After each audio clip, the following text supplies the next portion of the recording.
We're with Joel Seligstein, who is the engineering manager of Facebook Mail. What is this called? Facebook Messages. Facebook Messages. That's kind of the official All right. term. So walk us through a little bit first off. What were you guys trying to do here? What catalyzed you guys building this product? Sure. One main thing that we really noticed was that lots of communication was happening both in Facebook and outside Facebook. I send emails to people all the time. That means I have to check my email address many times a day. I'd really rather have that personal people-to-people communication along with my other Facebook messages. Same thing over SMS. As I moved to an iPhone, for example, I was kind of obsessed with how those messages kind of came in through that channel. So really, I think the thing we're trying to do is how do we bring all personal communication together into your personal set of communications. How did the timing for the project getting started, how did that relate to when Google's Wave launched? Because I know that was Google's take on kind of doing a unified inbox. So did this start before then, or was it after that? Well, I think we started after they started, but we had started before they launched, and we had a good time playing with their product. We really liked their product a lot. I think it kind of focused on some different things, and we're focusing on it, focused a little more on the interactions, and we kind of focused more on the people. So I think they had a great interaction on a really great product. And then we kind of toned it down. So we have some of their best features built into our product as well, which was really fun. Do you think there's going to be any kind of generation gap as far as who's going to be using the product? Because I know Facebook has spoken before that teenagers don't really email so much, they do chat and SMS texting. Do you think that most of the users on this are going to be, teens and 20-somethings? I think those will be the first early adopters. I think they'll really grab on really easily. They won't even notice that they're using some different newfangled messaging system. It'll just work the way they want, the way they expect, and the way they've been wishing it would work. I think we will have a little bit of adoption problem. Not a problem, but it'll take a little longer for the rest to kind of hop on board.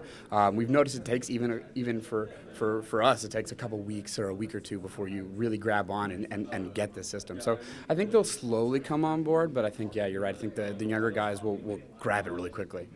So I know Facebook's mantra is that you move fast, right? And so the product we're seeing today doesn't have all the features that we'll see, say, 6 months from now. What can we expect to see? I don't know if you can actually talk about this sort of thing. One thing is IMAP, right? IMAP's big.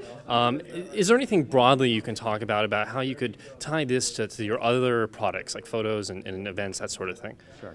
I think you'll see a bunch of different things. So, of course, we talk about IMAP. We're working on IMAP. That'll hopefully be out the door pretty soon. I think the thing that we're looking at is really how to integrate the people into those products. So you take events, you take groups. How do those things get tied back into this message concept that you have? We have a lot of ideas here, nothing really concrete yet to talk about or show anybody yet. I think also when we'll talk about is attachments in email. How do we generate more sharing based on those attachments? I get a photo from my mother. If she's okay with that, how do I get that onto Facebook and people can talk about it there? So I think you'll start to see more kind of both of those things. There's sharing happening. How do we get the sharing on Facebook? And then also how do we get the people conversations mixed together in the products. And so you talked a little bit about, I think, that specifically with the attachments, like a huge back-end overhaul was needed. Can you explain a little bit about the Cassandra to, is it HBase now is it called? Can you talk a little bit about that? Yeah, so that stores all of our messages. So our Haystack system stores all of attachments. That's what we built for photos. I think we've talked about that quite a bit. We actually ran a pretty big trial internally, and we're about to put a developer blog post about this too. We did MySQL, HBase, Cassandra, and kind of a few others that we thought might be interesting to play with. And really what we came out with was HBase was close enough to the set of features we want, and it would take the shortest amount of time to build the rest of the features that we would need to launch this and have it support a real-time messaging system. Cassandra was pretty close to ready for that, but we just couldn't figure out how to deal with the eventual consistency model with respect to messages. So we really needed that single point of contact for a message box or a mailbox because there's so many different channels coming in. And so if you try to do eventual consistency with messages coming in from many different places, you just run into an extreme amount of problems. So it just didn't match perfectly for this project, even though it's a great piece of technology. And that's the technology that's behind everything, the SMS integration, all the mobile applications that you guys will do or whatever? Sure. So most of the other pieces are really just taking off of our current Facebook infrastructure.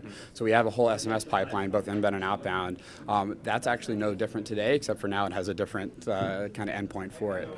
So we didn't actually change that. We didn't change any SMS inbound or outbound. We didn't change any chat inbound or outbound, or Jabber XMPP outbound, inbound. Those all just kind of funnel into our system now. So I believe during the presentation, Mark Zuckerberg said this is not a Gmail killer, right?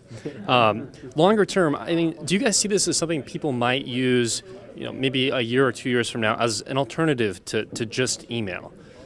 We all still use email on our team. We talk about this not being email, and that's because it's really focused on the people and the personal communication.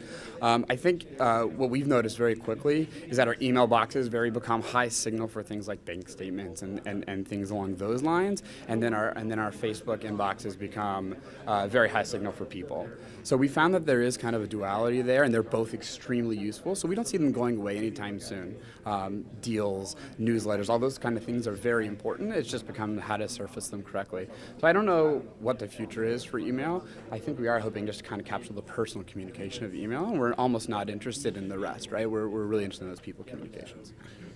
Do you have any? Yep, that's great. All right. Well, Thanks a lot. thank you very much for your time. Thank you.